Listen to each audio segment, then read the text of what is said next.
Carta de Paulo aos Romanos é uma das coisas mais longas e significativas já escritas por aquele que antes era conhecido como Saul de Tarso. Ele era um rabino judeu, pertencente a um grupo conhecido como fariseus, e ele era apaixonado e devoto à Torá de Moisés e às tradições de Israel. E ele via Jesus e seus seguidores como uma ameaça. Mas ele teve um encontro radical com Jesus ressuscitado, que o enviou como um apóstolo, como um representante oficial para o mundo do povo não judeu, chamado de gentios na Bíblia. E então ele começou a usar o seu nome romano, Paulo, e viajou por todo o antigo Império Romano contando às pessoas sobre o Rei Jesus ressuscitado e formando seus seguidores nessas novas comunidades chamadas de igrejas. E Paulo, ocasionalmente, escrevia cartas para essas novas comunidades de Jesus para ajudá-las a promover sua fé, responder a perguntas que as pessoas tinham. E o livro de Romanos é uma dessas cartas. Na verdade, foi escrito bastante tarde em sua carreira. Agora, sabemos, pelo livro de Atos, que a igreja em Roma já existia por algum tempo e que era composta por judeus e não-judeus seguidores de Jesus. Mas a certa altura, o imperador romano Cláudio expulsou todo o povo judeu de Roma. E então, cerca de 5 anos depois, todos esses judeus, incluindo os judeus seguidores de Jesus, foram autorizados a retornar. E quando o fizeram, encontraram uma igreja que se tornou muito não-judaica em costume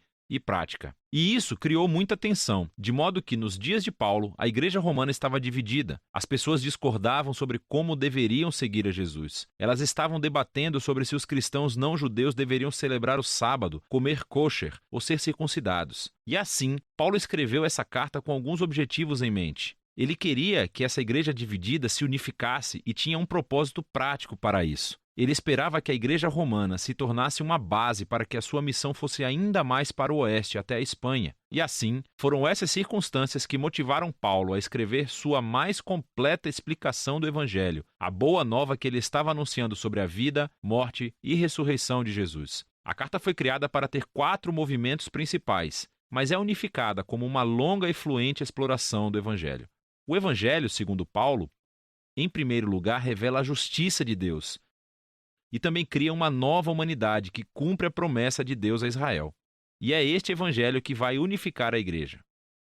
Nesse vídeo, vamos explorar as ideias dos capítulos 1 a 4. Então, Paulo começa se apresentando como um apóstolo designado por Deus para espalhar o evangelho sobre Jesus, sobre como ele é o Messias de Israel, que ressuscitou dentre os mortos como Filho de Deus, Rei das Nações. E agora, Jesus chama toda a humanidade a estar sob seu domínio de amor. E Paulo diz que as boas novas do Rei Jesus são, antes de mais nada, o poder de Deus para salvar as pessoas que confiam nele e depois revelam a justiça de Deus. Ela descreve o caráter de Deus que sempre faz justiça, o que é certo e o que é bom, mas também que ele é fiel e justo para cumprir suas promessas.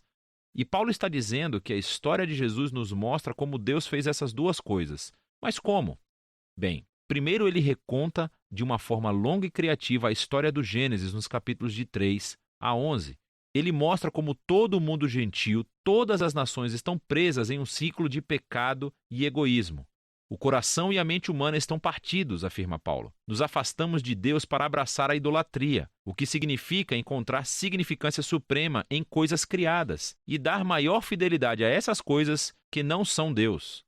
Isso resulta em uma distorção da nossa humanidade e comportamento destrutivo. E então, o que resta é uma humanidade que vive uma vida de acusações diante de um Deus justo, o qual o povo de Israel pode dizer: bom, parece que Deus fez uma boa decisão quando escolheu o nosso povo dentre as nações. Ele nos salvou da escravidão no Egito. Ele nos deu as leis da Torá, como o sábado, comer kosher, a circuncisão, e todas essas coisas juntas nos mostram como viver como o povo santo de Deus. Mas Paulo diz: calma aí, gente. Ele lembra a história da Torá e do resto do Antigo Testamento, que mostra que Israel era tão corrupto quanto o resto da humanidade. Israel é mais culpado do que os gentios, diz Paulo, porque eles têm a Torá. Eles deveriam saber. E assim, conclui Paulo, toda a humanidade, gentios, israelitas, estão desesperadamente presos e culpados diante de Deus. Mas essa não é a palavra final. As boas novas sobre Jesus são a resposta de Deus. Em vez de culpar a humanidade, Jesus veio como o Messias de Israel para morrer em nome de todas as pessoas como sacrifício pelos pecados.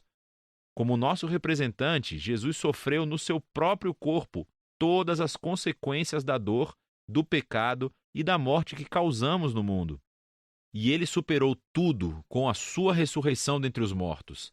Ele disponibiliza sua nova vida de ressurreição para os outros. Jesus se tornou no que nós somos para que pudéssemos nos tornar em quem ele é. E tudo isso, diz Paulo, é como Deus justifica aqueles que confiam ou têm fé em Jesus. Agora, justificação é outro termo rico do Antigo Testamento para Paulo e está relacionada com a justiça de Deus. Literalmente significa se declarar justo. Por causa daquilo que Jesus fez em nosso lugar, recebemos um novo status diante de Deus. Em vez de nos considerar culpados, Deus declara que as pessoas estão em um relacionamento correto com Ele e estão perdoadas. A justificação resulta em uma nova família. A pessoa que confia em Jesus recebe um lugar entre o povo da aliança de Deus. A justificação também resulta em um novo futuro, que inicia uma jornada de transformação da vida pela graça de Deus. E assim, todas essas coisas sobre justificação são um presente de Deus para aqueles que, através da sua fé, estão em Cristo Jesus. E isso leva Paulo, no capítulo 4, a explorar as enormes implicações que tudo isso tem para quem pode fazer parte da família da aliança de Deus. Ele volta para a história de Abraão em Gênesis, capítulo 15. Antes de qualquer uma das leis da Torá ter sido dada a Israel, Abraão foi justificado ou declarado justo diante de Deus. Como? Bom, Deus prometeu que Abraão se tornaria pai de uma grande família multiétnica que receberia a bênção de Deus. Mas ele e sua esposa Sara eram muito velhos, nunca conseguiriam ter filhos. Mesmo assim, Abraão tinha uma fé radical e confiança na promessa de Deus, e, portanto, Deus declarou que ele era justo. E assim, Paulo diz, agora Abraão tornou-se o pai da nova família da aliança e está se espalhando por todo o mundo. Essa família é composta de judeus e gentios que têm o mesmo tipo de fé e confiança naquele que cumpriu a promessa de Deus a Abraão, Jesus, o Messias. Então, vamos fazer uma pausa e resumir as ideias principais de Paulo aqui nos capítulos de 1 a 4, porque elas são a base para entender o restante da carta.